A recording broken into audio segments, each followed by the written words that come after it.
It's been almost a full year since I introed something in this manner, but welcome back to 31 Days of Reviewmas.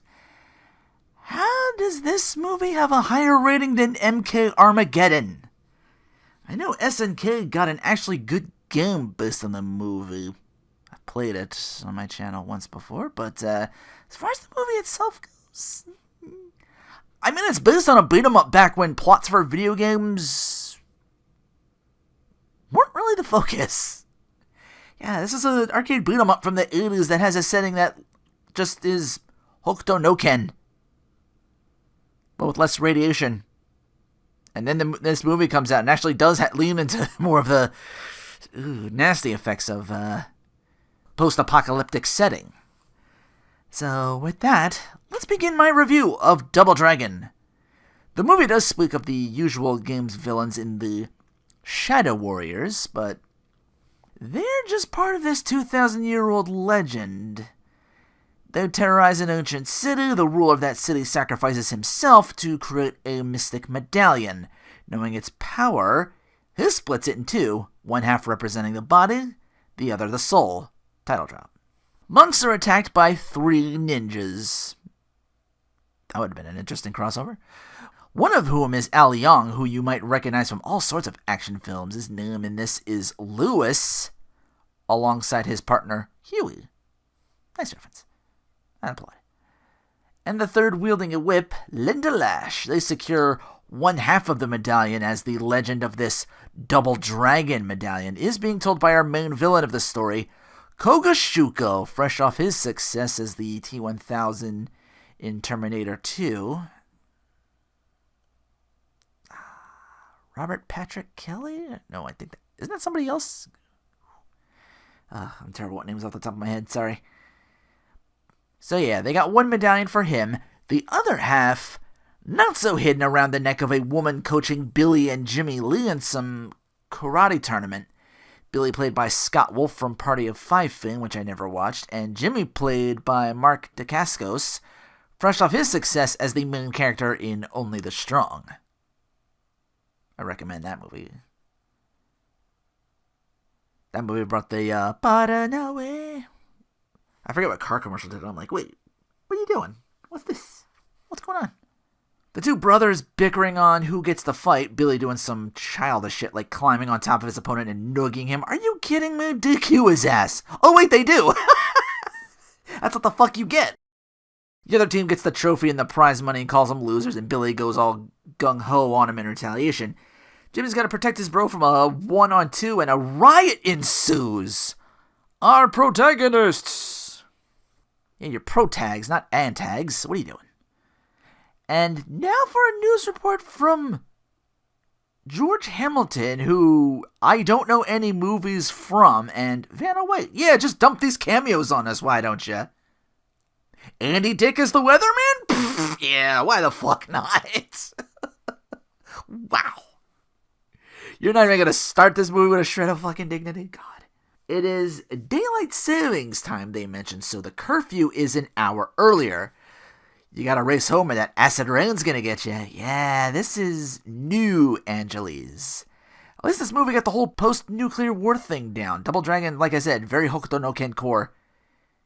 Even down to rallying the police back inside, as the gangs are the ones that roam the streets freely. Fresh off starting their dojo riot, our heroes find themselves out after curfew driving home. Billy spots a lady, but it's actually a leggy punk dude in a woman's wig. It was a trap. Not the kind of trap. Surrounded by mohawks, the car has a... Well, this screen I'm showing here, it's a crime pewter or something? Billy looks up the leader, Boa Bobo. We get the Look at this thing. It says he's an expert in Segalian karate. Go figure. I don't know. I think like what's Segalian? Is that just like a bunch of weird hand moves and such? I've never seen like a full Segalian movie that I can recall. That was... I got nothing. No, I got nothing. Wow. Billy mentions he's a total roid junkie that can bench press over 800 pounds. They want $50 for a toll. A Bobo reaches for the woman's medallion, thinking it's a shiny bauble he can pawn off, probably. Her name's Satori. She fights him off and the chase is on. Bobo's little sidekick, Hawk, imaginative, also has the computer that can check into a car's ID and the owners of said car. Hawk says, "It's the Lee brothers, Ugg home." Which I would have, but then a Bobo has to explain the joke. So, we go, and then retract. So, backwards. Lee's car apparently runs on paper trash to fuel their weird Batmobile Death Car hybrid. What the fuck are they driving? It's in the game, too. It just, shows up in one of Billy's intros, almost running the opponent over, so fucking Sunday driver. They try to blind a Bobo's window, but that car has this, for submarines, a tactical camera that lets them see where they're going in the car they're tailing. Why is there a can of aerosol cheese in their glove compartment? But yeah, dipshit Bill at it again, uses it to get away. What could happen? Miraculously, the car doesn't explode, but Jimmy at the wheel having a hard time bringing the car to a stop. I don't know much about cars, but if the car itself is a furnace that runs on trash or whatever is put in it, why would Jimmy think hitting the brake would make the car come to a complete stop instead of screeching? He did have to stop before wrecking the car. The can was all Billy, though. So they get through this alley. They're escaping through a Bobo's big truck. Not so lucky. It's, a lot much wider, so he gets, wedged in the passageway, leaving a Bobo stuck. At least that's what Billy thinks. He took all of, 3 minutes to forget his read of how a Bobo can bench press 800 pounds. So him punching out his own car door to escape is shocking to him. Ugly and homely. More like stupidly. See, I brought it back. The brothers are about to fight, but a Bobo sees behind them scaffolders down the city. The Mohawks take off as the Lees and Satori are surrounded by this heroic gang looking to take back the city called the Power Corps, led by Bottle Blonde Marion, played by Alyssa Milano, saying the Lees weren't worth saving 1 minute and saying the Corps could use their help the next. The Corps were after that crime computer thingy, so they can now get info on all the gangs in New Angeles. Our heroes make it back home. Satori reveals the history of her medallion half, saying both dragons are far too powerful for one person to possess. The Lee's father gave Satori the medallion, made her promise to protect the medallion and the brothers. She spent so long around stupid Lee, she makes the mistake of giving the medallion to Billy. Really? He's 0 for 2 so far in this movie, and that's who you entrust it to, not Iron Chef over there? Show player 2 some love. I guess they got a crime computer too in Shuko's lair. A Bobo's there, and everyone's aware who they are, and more importantly, where they are. ShukoNet predating Google Earth, I see. After the showing, Lash turns the lights on, which irritates the almost always shoulds wearing Shuko. He's like, the lights. He's like me when it comes to the fucking sun. I don't tan well, okay? They figure a Bobo screwed the pooch and almost cost them the medallion in some way, so they take him down to this chamber to amp him with even more steroids. They just want to rule New Angeles for some reason. Even though the next scene is at a breakfast table with a box of Shuko Crispies. How much of New Angeles does he rule right now? Question never gets answered. But anyway, we're at the home of Marion now. News report saying the Power Corps took down a medical supply area or a truck or something. Marion says they were set up. Her dad hears none of this, being the chief of police. He says how we got guns off the streets, mentioning how a huge earthquake devastated everything. Power outages, floods, gas leaks, zero help from feds. So yeah, the police made a pact with the gangs. They get the day. The crooks run rampant in the night, hence the curfew. Shuko and gang show up to the theater Satori and the Lees are staying in. Satori mentions Shuko as Victor Geisman, a name he had before he took on the name of Koga Shuko. That's our explanation of why bleached blonde goatee wearing 2-1000 has a Japanese name. and immediately notices Billy with the other half of the medallion in plain fucking sight. Good job, Satoru. You had one job. Slapstick fighting ensues with Billy. At least Jimmy gets to actually do kung fu shit with one of the goons. Either Huey or Lewis, I forget.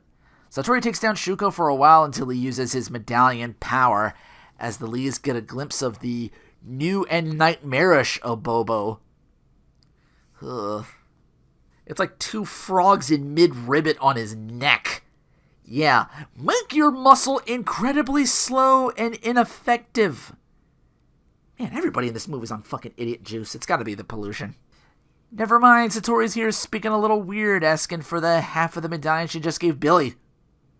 Getting insistent with it, her voice changes to that of Shuko. That's his power. Invasion of the Body Snatchers. They lock Satori behind a fence, and Shuko's shadow escapes back into his own body as he and his henches set the theater ablaze. Satori breaks out of the fence, but stays behind to become our movie's sacrifice to get our brother serious. Once again, you had one job. Maybe the actress saw the script and was like, yep, this is going to be the end of me. Shuko manages to be waiting in his limo, letting Lash know, rally up the gangs. Through them, the medallion will be mine. You could just go after them now. Like, they're there now. They're not hard to find. You're outside the theater. Oh, right, it's daytime. They can't be seen, and Shuko hits the light. I get it. Hell, the next scene after a brief Marion one, who chokes out a gang leader's shadow as a show of force to get all the gangs behind Shuko. Somehow, Abobo survived the explosion and is being nabbed by Power Core. So Billy and Jimmy have their little argument. Jimmy mad at first at sentimental Billy for trashing their car fully now, but then say they need to stay together because together's all they got left. So they're walking around and boom bam, a small army of comprised gang members are there waiting for them. Freaky clowns, maniacs, mohawks, bikers, grown men wearing beanies. One disgruntled postman gets the idea to fall on them from up high, and the Lees just step out of the way. Congratulations on being dumber than liability. Their luck turns around finding a speedboat to get away in, but then we couldn't have a speedboat chase in. These gang members are persistent, and also armed with missiles, apparently. The environment is so toxic in this movie, the water is flammable. One rocket and a whole building behind them just goes up in flames, explodes even. The old signs of Sunset Boulevard are at this water level. That's how bad the flooding is in this movie, where like the signs overhead, like for street signs. The gangs believe the Lees to be dead since their boat crashed into one of the old signs and are sending divers to retrieve the medallion. The Lees believe this as well, think, oh, now we have the element of surprise so we can take the fight to Shuko directly. Who really did rally these gangs as they taken to attacking the cops in broad daylight as they were out to investigate why the Hollywood River was on fire. Gangs proclaiming the truce is over as the chief of police gets a phone call. While the Lees decide, two of us ain't gonna accomplish this. We need to talk to Power Core, see if they can help us. Said Power Core leader Marion is torturing a Bobo with spinach, pumping in for info as the Lees take the wrong way into the Power Core.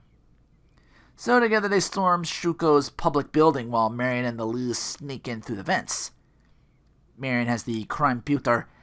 Oh, the computer. Oh, we got to look at Koga Shuko. We got to get back the medallion so we can win the Double Dragon competition. Oh, is that Linda Lash? Oh, you have the whip. Don't hit me in the face, okay? I think Koga Shuko's deleted. I don't know where it's going. Why did that even come up? Just saying the word crime computer. The crime computer? Oh, the cheat. But yeah, she has this thing hacked to show false information of one gang. She's going to take profit from one gang to another and, I guess make them infight each other? Neat idea, but I don't remember it taking place in the movie. So, the Lees hear Shuko above through the vents talking about, they're talking to the police chief in the office now. trying to make another deal with him, police chief says, I'm not about to make another mistake like that and give the gangs even more control. Billy about to do something stupid again and tries to fish for Shuko's half of the medallion in plain eyesight of Linda fucking Lash. So she quietly grabs a spear from Shuko's little lair and stabs out the vent, causing Marion and the Lees to fall. Police chief struggles with Linda as Marion and the Lees get away down the ropes of an elevator shaft. They're down in that area where a Bobo got even more steroided up. Shadow-powered Shuko in hot pursuit. Bunch of these bodies in suspended animation. Totally not corpses or whatever. Shuko body snatches one of the corpses, gets squished by something, and then the shadow part of that survives said squishing, just gets blown away by a fan, but then that shorts out and goes into another corpse. A weird one that's like partly metal, strong enough to endure attacks from the Lees. And during this, there's a hydraulic air vent closing up and Billy is thrown in the direction of it. Marion follows to check on Billy as Jimmy stays behind to get done in by the metal guy. Oh, no! While that fight went on, the chief of police dealt with Linda by hiding behind a big sculpture or bust with a stand on it. And that's how she gets dealt with. And because he gets away and he's in this next scene after losing Jimmy. Is the chief already back among the rest of the cops about to go out and take the night back? Unfortunately for him, Chief's the only one willing to go. Oh, hey, Jimmy's okay after all. I guess he survived his back crunch from giant metal guy. It didn't even look like burn-off metal guy. It was just like... his headpiece was just like metal. Shuko reveals him and the late Papa Lee were colleagues. He discovered the medallion, who would have just put it away in a museum, so Shuko did away with him. Next scene has a dejected Billy thinking he needs Jimmy to face Shuko as he and the Power Corps HQ are raided by the gangs, including a recuperated Linda, with whip in hand, taking Marion down with a totes timely, now who's the boss, verbal jab. Shumito. That's all I got. I'm quoting Family Guy. I've never seen... That was always the weird thing with me. I would do TV themes, but never stick around for the... Because a lot of them were catchy back then in the 80s. Who's the Boss? Cheers. Facts of Life. Just to name a few. Billy really timely, though, with bolt cutters for Linda's whip as she tries again for Marion and wraps it around a pillar as well. Well, that's the end of her. Where's the Bobo during all this? In the bathroom looking in a mirror, now seeing just what kind of damage Shuko did to him. He's tearing up, but in a way where he's like, it hurts to do it. You know, like, you can find this scene on YouTube. It's just, it's kind of, like he's in physical pain just to move. Well, hey, Jimmy's here to shake up Billy some more and kick his ass. Yep, he's been Shuko'd. He goes on and on about the story of Romulus and Remus backing Billy up in front of an actual Double Dragon arcade cabinet? What? That's fourth wall breakage on a level of triggering a fucking time paradox. There's other arcade machines there, but the names are all graffitied up. Why would you graffiti your own arcade cabinets? Were they stolen from other gangs and made to work again, or... The Double Dragon arcade thing, that was deliberate. Billy's upset at all that's going on. Like, I hate the stupid medallion.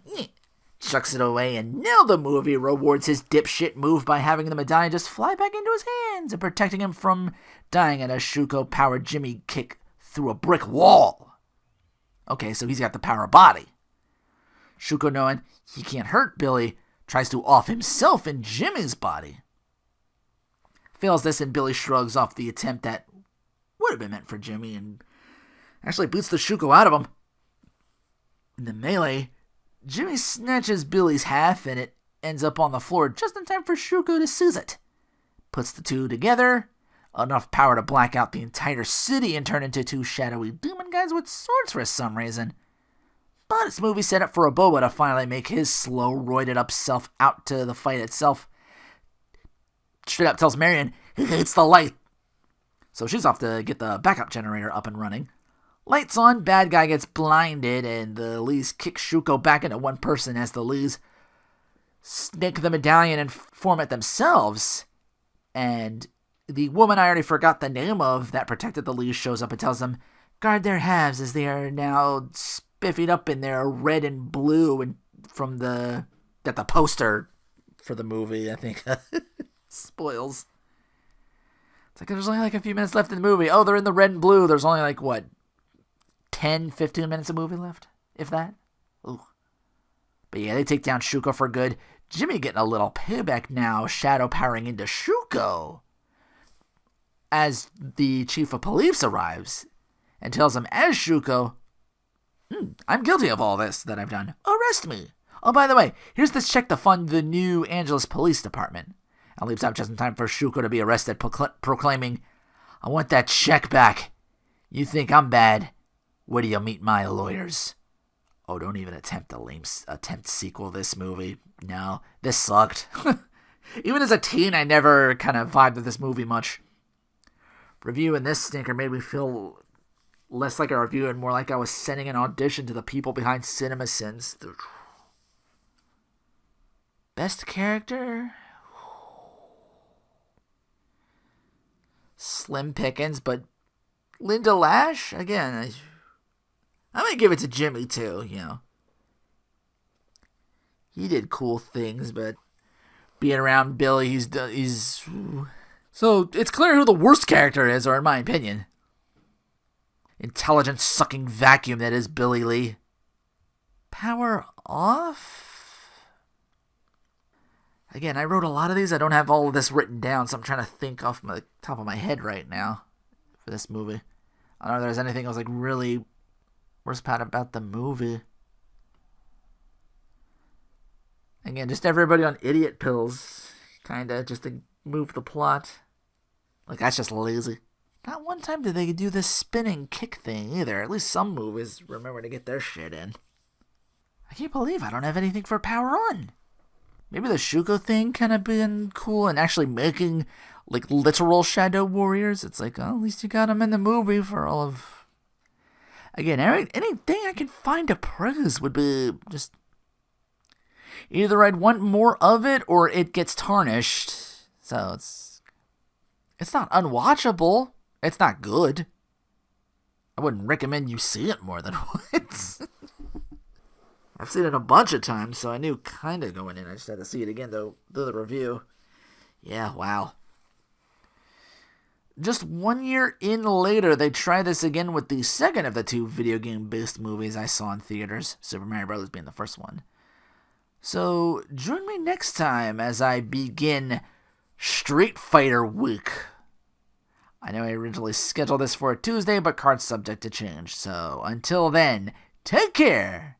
And my secret ingredient is... eggnog! Lactate, to be exact.